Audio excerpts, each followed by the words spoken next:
Ada yang menarik saat Presiden Prabowo meresmikan pabrik Lotte Chemical Indonesia, proyek investasi raksasa dari Korsel senilai 65 triliun rupiah di Cilegon, Banten, Kamis 6 November 2025. Bukannya bicara soal angka dan teknologi, Prabowo justru mengingatkan bahwa proyek ini bermula dari Presiden ke-7 Joko Widodo.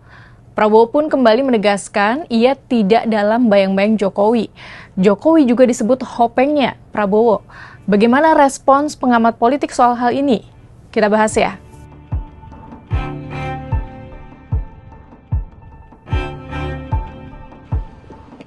Bukan Prabowo takut sama Jokowi, Prabowo masih dikendalikan oleh Pak Jokowi. Enggak ada itu. Pak Jokowi itu enggak pernah nitip apa-apa sama saya.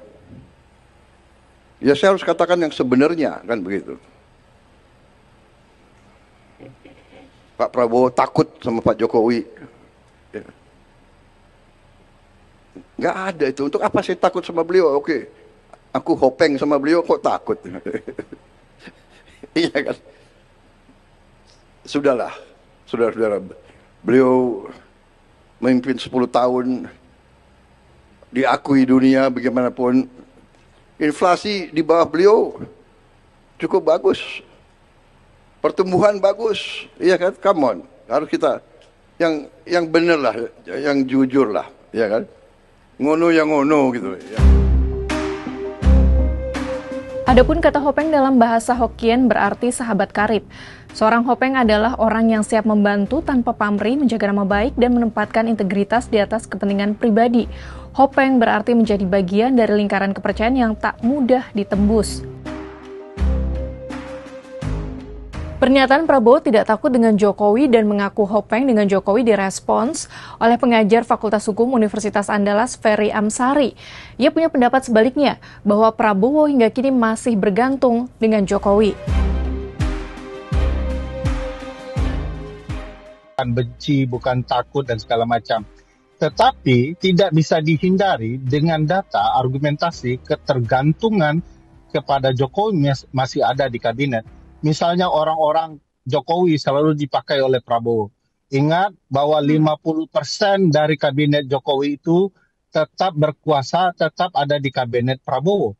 Jadi wajah Jokowi masih ada.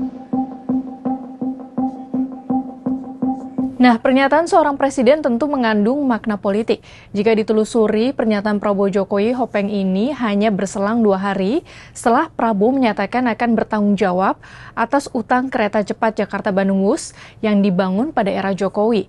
Ia pun mengulangi pernyataan Jokowi sebelumnya soal Wush, yaitu dibangun tidak semata untuk keuntungan ekonomi, melainkan manfaat sosial.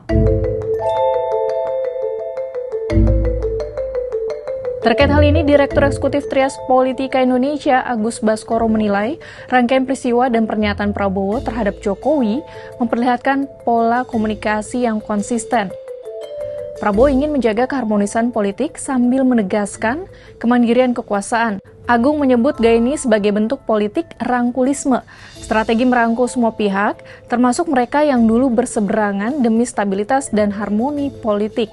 Menurut Agung, ada pihak-pihak yang berseberangan yang berusaha membangun opini agar Prabowo dan Jokowi terlihat renggang. Tujuannya supaya mereka bisa masuk menggantikan pengaruh Jokowi di pemerintahan. Mereka khawatir apabila hubungan Prabowo dan Jokowi terlalu dekat, kelompok lain kehilangan ruang politik. Terlebih, Prabowo bukan tipe pemimpin yang suka konflik. Ia justru berusaha menjaga keseimbangan kekuasaan sehingga selalu menegaskan hubungan baiknya dengan Jokowi di depan publik. Klaim harmonisasi ini menurut Agung bakal diuji menjelang pemilu 2029, terutama apabila Prabowo tidak lagi menggandeng Gibran Rakabuming Raka sebagai calon wakil presiden. Sahabat Kompas, bagaimana opini kamu terkait hubungan Prabowo-Jokowi sebagai hopeng? Apapun itu, yang pasti silaturahmi di antara presiden dan wakil presiden harus terjaga dengan baik. Di sisi lain, kerja presiden membentang di depan mata, yakni guna mensejahterakan rakyatnya.